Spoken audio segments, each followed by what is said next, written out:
Todd, if I told you at half time after you kicked one goal that you'd end up winning by 6 goals, I think you would have taken that?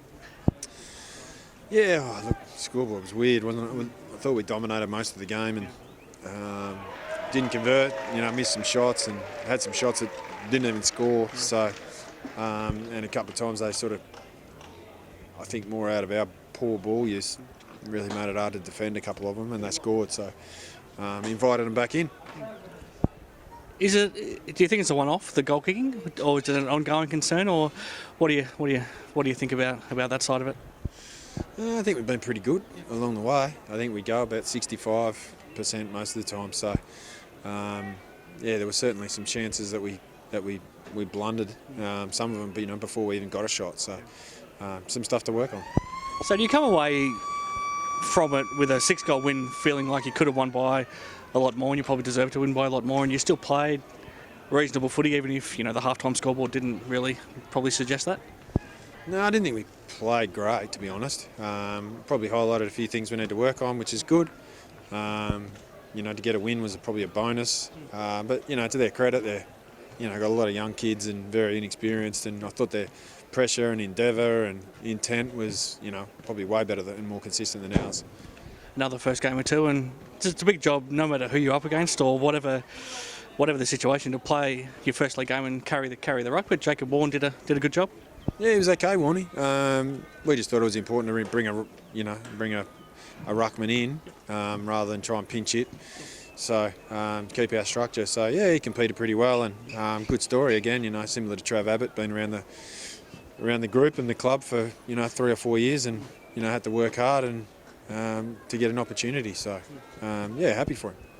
This was a very young group as well. You talk about Peel being very young, but you were even younger today. You take out the guys that you're missing. Does that make it more happy, the way that you're winning? But, Mason has a good day up forward, and obviously Drake Florenko has a massive game in the midfield, but it's really your young guys that are carrying a lot of the load. Yeah, look, I think our experienced players have been pretty good, but our young guys have been able to come in and play the role. Most of them have been around the group for a while, so they're not, first-year players at the club. So, I think it probably reinforces that our program and our development program and, the time that they are spending in the reserves or the development group, they're still being able to learn their role, and when they come in, they feel comfortable enough to execute, which they did for the most part. They're going to make mistakes, and that's to be expected from young boys, but for the most part, when we've had to call on someone, they've been able to come in and fill that hole, which has been pleasing. Again, you lost a player early. Noah Strom went down, and this is probably the first time you've had to play a game really without him for 3 years, or 2 years at least. What do you know about what he's done so far?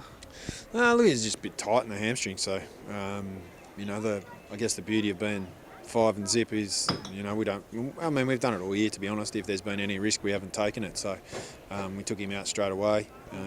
The rest of the boys, there's a few sore boys, but most of them were just knocks. So, they're all keen to stay, as Russell and Scoot with his corky, they were keen to stay out there. So, which was important for us. Well, yeah, touching on that, it was good effort by Kyle to come back on. It looked like, his shoulder was in a bad way, but obviously I think they popped it back in, and he was right to go. And if Hayden was just dealing with a corky, sometimes the best thing is to try running it out.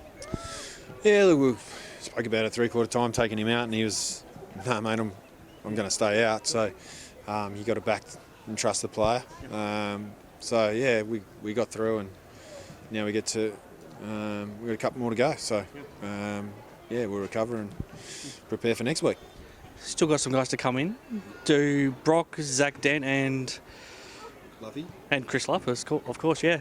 Any of those three come into calculations as early as next week? I think Luff and Higgins will be close. I don't think Denty will be available next week. Obviously, you've got Bletchen and Hammersley, Abbott that didn't play today, that have played, most of this year. A couple of other boys in the twos are getting pretty close as well. So, we'll train Wednesday and find out who's available, and then, pick a team that's fit and available. All of a sudden, 2 weeks ago, everyone's going to be desperate to play. Selection is going to be pretty interesting over the next 2 weeks, and then into the finals. Well, that's a good problem to have.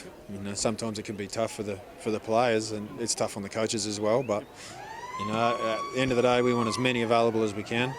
Really important we win next week, and that'll give us 7, which I think would be pretty hard to push us out of top 2. So, we wanted 6 as quick as we can, but turns out now we want 7. Back at home next week to play East Perth.